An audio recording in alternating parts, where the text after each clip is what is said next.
Fala galera, beleza? Eu sou o Udney, você está no Bora Mundo e nós estamos em mais um vídeo de história do Brazuca, a história do Brasil. Estou usando o livro do Boris Fausto, nós estamos falando agora do governo Lula, nós também estamos fazendo o vídeo da descoberta do Brasil, você pode conferir aqui no canal e vamos lá. Nós vamos falar hoje sobre a política econômica no primeiro mandato do governo Lula, tá certo? Na verdade, ele vai falar da política econômica dos dois mandatos, tá? Mas o título é do primeiro mandato, porque na verdade ela vai afetar o segundo mandato totalmente, é uma política continuada, tá certo? Então vem comigo que essa política econômica vai começar com dois seres aí espetaculares daquele momento que vão fazer toda uma diferença no processo de política econômica desse novo governo, que é o Palocci e o Meirelles, tá certo? Para começar o governo, gente, para começar essa nova transição, vai dar continuidade a uma série de projetos, como também vão se criar novas dinâmicas políticas e econômicas, tá certo? O Palocci e o Meirelles, eles vão tomar algumas medidas de ajuste, tá certo? Nessas medidas de ajuste, ó, avião passando, hein? Milagre, nunca passa avião nessa hora. Mas vamos lá, o Meirelles e o Palocci vão tomar uma série de ajustes, tá certo? Em dois campos importantes e interessantes. Vai acontecer ajustes fiscais e ajustes monetários, tá certo? Nesses dois campos. Eu quero abrir um parênteses aqui. Eu não vou ficar me aprofundando nesses detalhes de sistema e dinâmicas de economia. A ideia é falar para você dos principais acontecimentos e das principais mudanças, que é o que mais interessa nesse momento. Se você quiser se aprofundar, no final do vídeo eu vou te indicar um livro que tem muito mais detalhes sobre isso, porque essa parte ela é bem histórica, de uma forma bem rasa, bem superficial, mas muito pontual e muito dinâmica para você e muito importante, tá certo? Então a indicação no final do vídeo vai ser 10, vai ser top. Então eles fizeram esses ajustes, tá certo? A gente vai ter uma segunda coisa importante, que vai acontecer um desenvolvimento ali, tá? E isso é no mundo todo, vai começar um desenvolvimento do mercado, dos mercados, né, internos e externos em vários países, e no Brasil não vai ser diferente.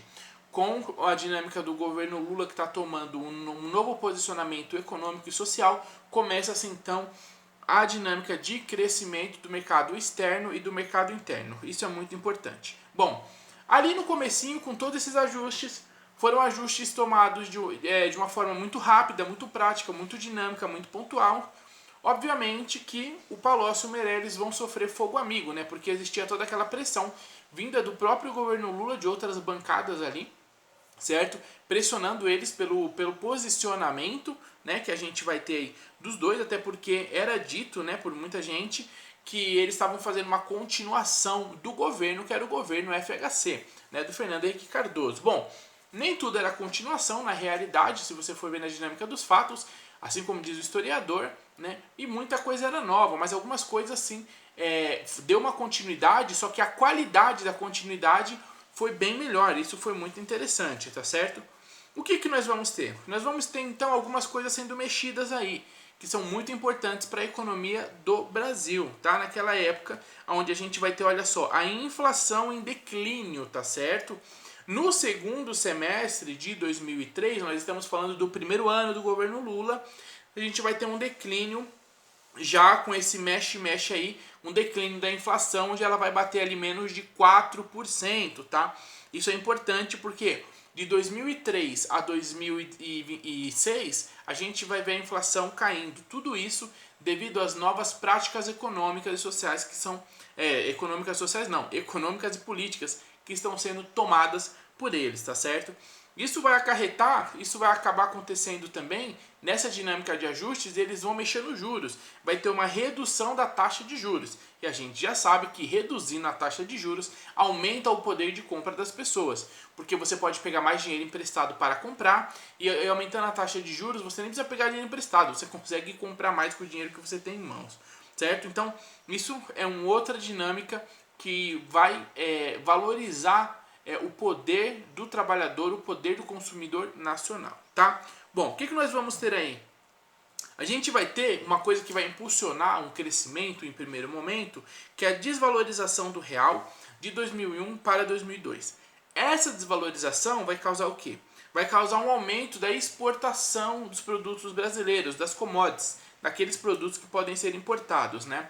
Isso vai ser de 2001 a 2002, quando vai vir entrar o governo Lula, e vai causar essa desvalorização e vai aumentar muito, muito a exportação, que é pegar os produtos daqui e vender para fora. Nesse primeiro momento de crescimento, o crescimento ele é devido ao mercado de fora consumir muitos nossos produtos, então a gente tem que vender. E o aumento, o crescimento de exportação em dinheiro foi o seguinte, foi de 60 bilhões para a casa dos 100 bilhões, que aumentou de venda de consumo de produto. Grande parte ou boa parte desse dinheiro fica aqui dentro do país e girando e ajudando na economia, né? Todo esse desenvolvimento de 60 bi para 100 bi vai acontecer de 2000 a 2004, que você já está vendo um processo econômico se desenvolvendo de uma forma muito grande, né? Lembrando dos primeiros pontos que eu falei, eles tomaram atitudes importantes, como por exemplo aí, a redução da taxa de juros, tá certo? Investindo das duas dinâmicas, que as medidas que eles tomaram no grupo fiscal e monetário, beleza? Bom, a gente vai ter então aí um grande crescimento das commodities, que são aqueles produtos que são oferecidos no mercado. O principal mercado que vai crescer naquele momento é o mercado agrícola nacional, tá certo? E uma coisa que vai ajudar muito no desenvolvimento do mercado nacional é as demandas da China. A China vai ter uma série de acordos aí, né? O Brasil ele tem a dinâmica do BRICS, a China está dentro também. Então, na verdade, essa política econômica com a China vai funcionar muito bem.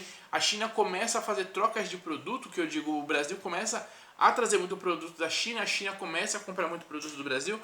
E esse enriquecimento de trocas faz com que o Brasil vá acumulando capital, gerando empregos e aumentando a sua dinâmica e o seu poder, né, financeiro e político, tá certo? O que nós vamos ter também é o crescimento do mercado interno, né? O Brasil, com toda essa produção, também vai gerar empregos. Ele também vai gerar e vai criar novas áreas de trabalho, tá? Então, o que nós vamos ver é um crescimento interno importante no segundo período. No segundo período, a gente está falando de 2004 para 2008. Veja, temos todo o mexe-mexe de 2002 a 2004, agora de 2004 a 2008. O que vai acontecer é que essa dinâmica de exportação vai quase triplicar. O que vai acontecer com essa dinâmica? Ela vai levar dos 100 bilhões, que já tinha aumentado, para a casa dos 200 bilhões, tá certo? A mais. Então, quer dizer, toda essa dinâmica vai fazendo surgir vagas de emprego, vai surgindo aumentar a produção, você consegue vender mais para os países, tudo um movimento acertado de política econômica, certo? O que acontece é que com todo esse capital acumulado, o Banco Central ele desenvolve uma política de acumulação de reservas. O Brasil então vai acumulando reservas, tá certo? Por quê? Porque agora, nesse segundo período, o que é mais forte não é o mercado externo. Agora o Brasil começa a pagar uma certa dívida, começa a entrar e acumular capital, o banco vai colocar um capital de reserva nacional que vai ajudar a manter essa dinâmica de desenvolvimento econômico de uma forma mais saudável possível, tá certo? E nesse momento o mercado que domina, que traz força, é o mercado econômico de consumo interno. Internamente as pessoas estão consumindo e o mercado está girando e está tudo se desenvolvendo. Por quê? Porque nós temos muitas vagas de emprego sendo criadas. Essas vagas de emprego são criadas porque agora nós temos que produzir e vender para fora. E nós temos que produzir e vamos acabar consumindo também, porque horas nós estamos empregados, a gente tem salário, a gente pode comprar, inclusive produtos de fora. Olha que interessante como a economia estava girando, certo? Você cria vaga de emprego, as pessoas recebem salário, os salários começam então a serem gastos com coisas nacionais, internacionais, mas são giradas no país.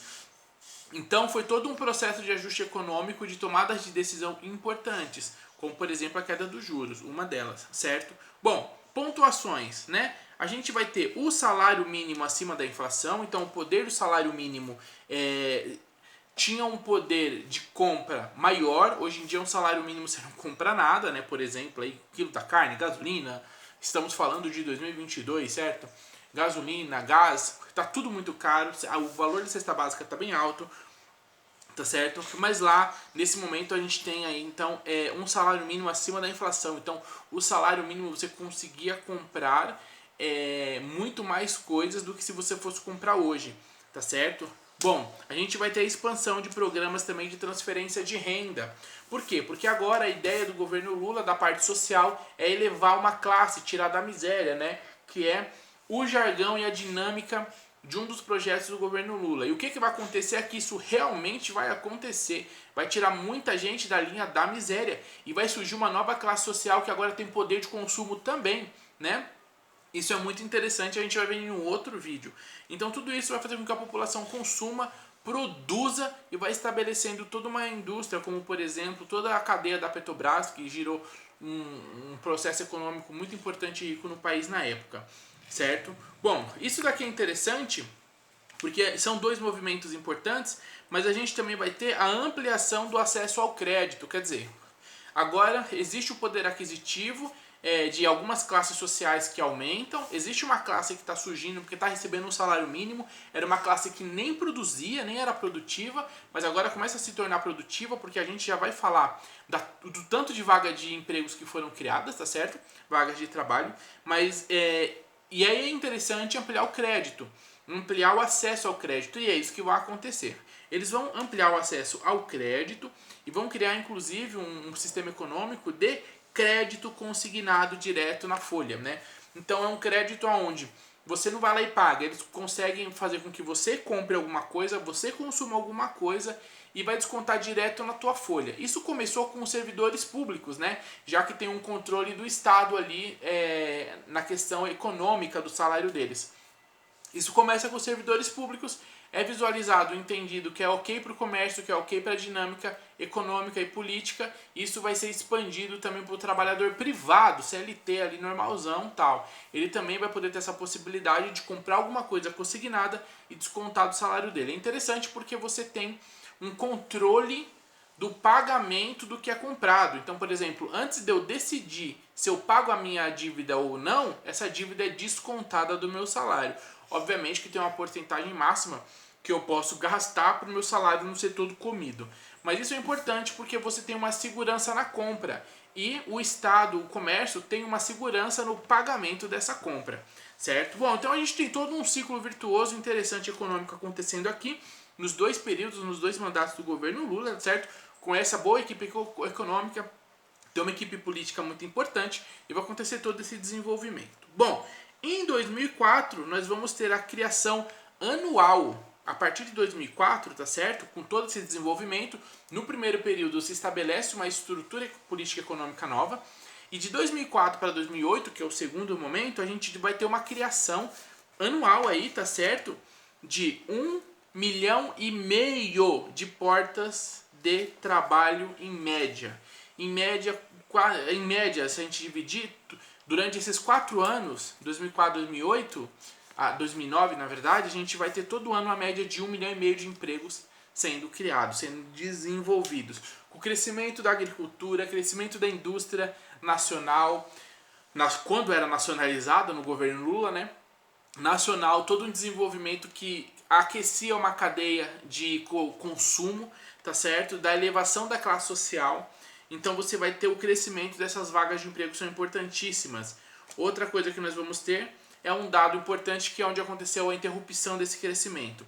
A interrupção desse crescimento vai se dar principalmente não por uma falha de dinâmica nacional, mas porque começou a acontecer uma crise internacional.